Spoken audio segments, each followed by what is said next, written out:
Welcome to this amazing new closet. I built this closet for my mother-in-law to make this small space have tons of storage. We've got 4 different sections here, and each one has lots of options, including closet rods, giant drawers, lots of shelves, and my favorite is the toe kick storage for shoes. There's even something in there to prevent your shoes from hiding, and I'm going to show you exactly how we did it.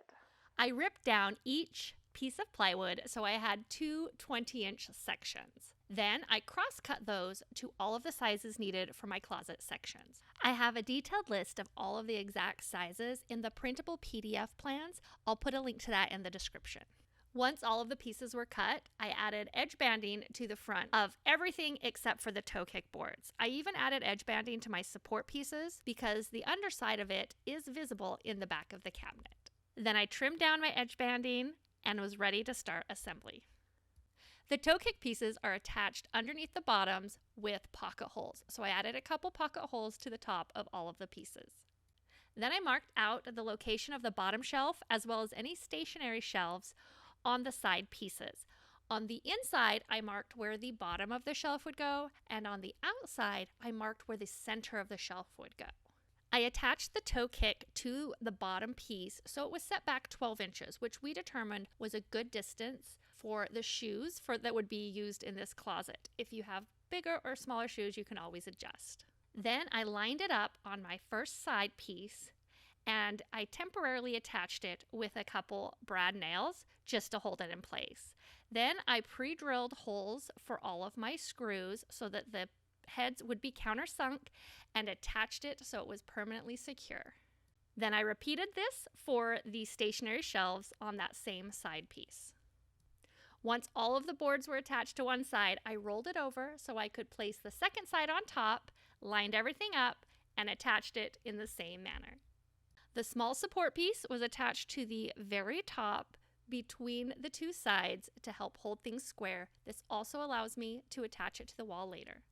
To attach the top, I added some pocket holes to the sides of my closet on the outside, and then I lined up the top piece and again temporarily secured it with some nails and then permanently attached it with 1 1/4 inch pocket hole screws. That was the assembly for one closet section. I repeated it for all 4 sections, adjusting the placement of my stationary shelves to my liking. And again, I have the details for exactly where I put everything in the build plans, which are linked below. For any areas that I wanted to add adjustable shelves, I used a shelf pin jig to add shelf pin holes to the front and back of all of the areas. And now all the cabinets are ready for install. We first removed the baseboard from where the cabinets would be so that didn't get in the way. Then carried all the cabinets into place and clamped the sideboards together so they were nice and flush on the front as well as the top. I attached the 2 sides together with a couple 1 1/4 inch panhead screws, 2 towards the bottom on the back and 2 towards the top, and then added a new cabinet and repeated until I had all 4 cabinets nice and in place. With all cabinets installed, I used my level to check for plumb. Any cabinet areas that were not plumb, I added a couple shims underneath until everything was nice and plumb. Then I secured all of the cabinets to the wall through the support pieces at the top using 2 1/2 inch screws. And these are into studs, and any place there was a gap, because obviously my walls are not straight, I used shims so that it didn't pull the cabinet out of plumb.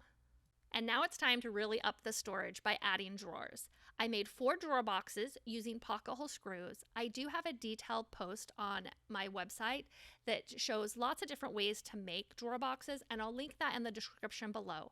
I like to make mine with a 1/4 inch groove around 3 of the pieces, the sides and the front, and then I attach everything together with pocket holes.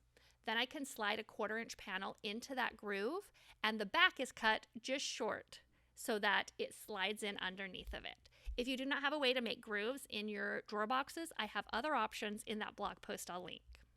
Once the drawer box is complete, I slide that bottom panel into the grooves. Then I like to check my drawer for square by measuring corner to opposite corner, and then the same on the other 2 corners.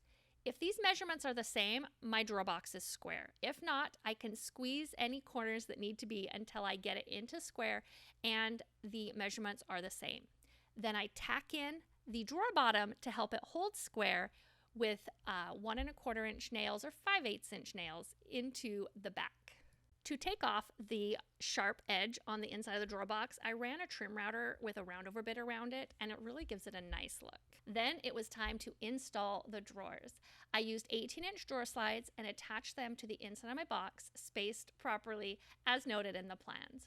I first attached the drawer slides to the walls of the cabinet and then placed the drawer box on top of the spacers that I'm using, and then I could pull out the drawer slides and attach it to the drawer box. This keeps everything nice and level.